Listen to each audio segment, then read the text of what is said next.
Catherine McGregor. She wrote splendidly at the weekend. What a lady.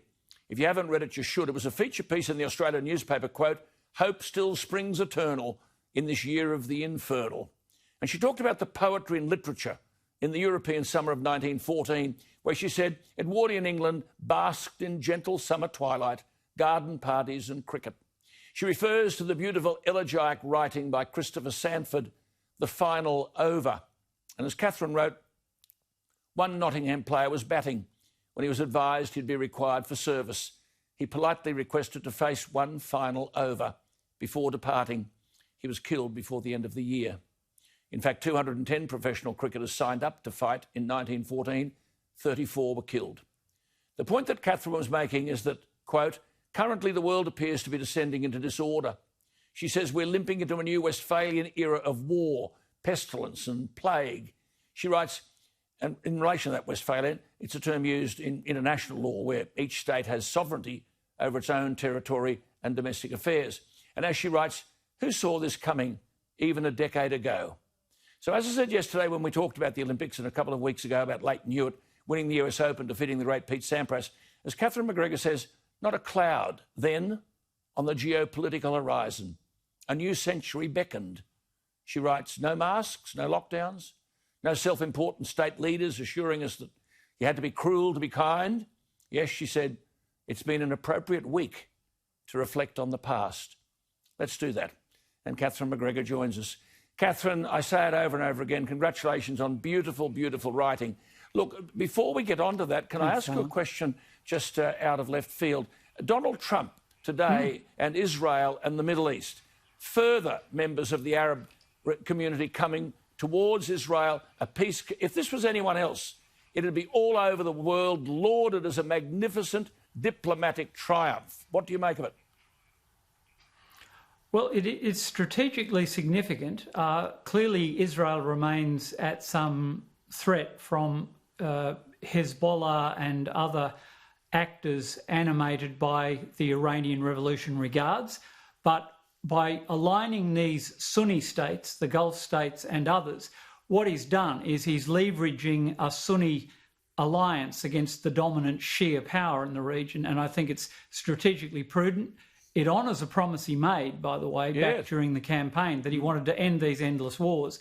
And that has been, at Australia's great cost, the attrition of American prestige, power, blood and treasure in the Middle East has been a really culpable policy failure, and it has emboldened our enemies in the Indo-Pacific. So I think it's a good move. There's a long way to go, but what it's doing is it's actually exploiting the natural fault line around the Sunni-Shia split, with Iran by far being the most dangerous nation in the Middle East. Absolutely the most dangerous, closely followed by Syria under the Assad regime, where Russia has now replaced US influence. But so I think that there's a lot to like about what has been done. And it also, Alan, takes place right in that strategically vital area where the US Fifth Fleet out of the UAE controls access through the Straits of Hormuz. Now, that's a vital point of leverage with rising tensions against China. Yeah, and for us too, it's where I get oil from. Look, I just want to come back to this beautiful writing of yours, because I was talking yesterday about what you said in your writing. You talked about that evening. You said a spring evening when Catherine Freeman sent a surge of elation and hope through an entire nation. From sea, you said, to shining sea. One borderless Commonwealth united in euphoria. One fleeting moment of shared identity and vicarious pride. Beautiful writing, but then, only days later, planes ploughed into the World Trade Center. How did we actually get to where we are today from those beautiful times 20 years ago? Well, hindsight's a wonderful thing. You know, I tend to be an historian. You prompted that column, by the way, because you reminisced about Lleyton Hewitt. And I thought Cathy's win in 2000...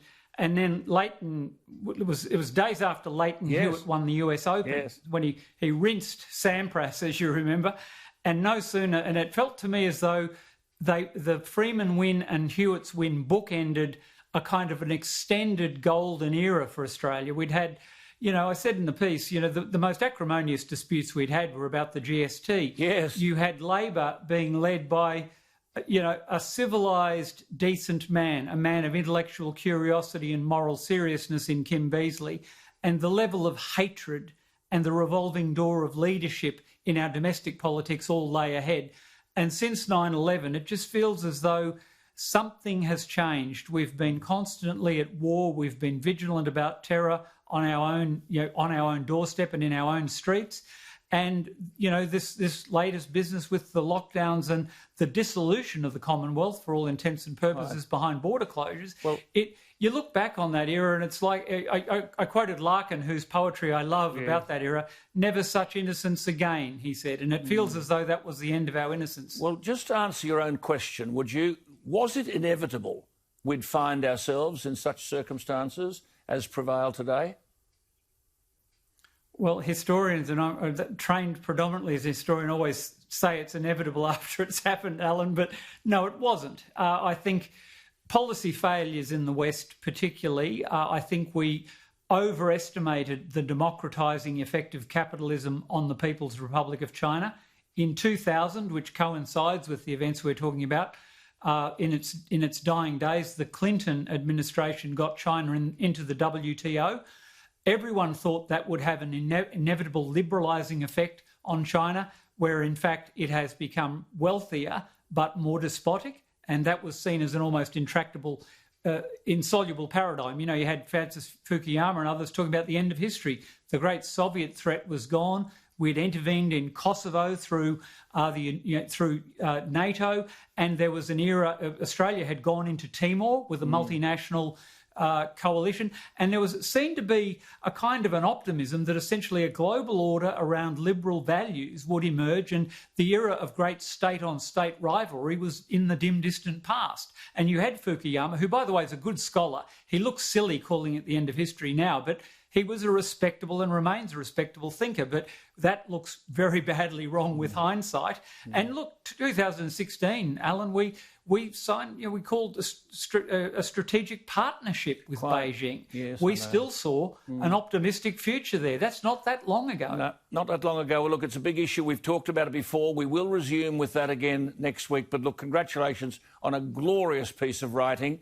And thank you for what you share with our viewers. They love it and they write about it every night. It's to your enormous credit. Lovely to talk to you again, Catherine. Well, love being here. There you are, Catherine McGregor. And you, Alan, take care. Thank you too.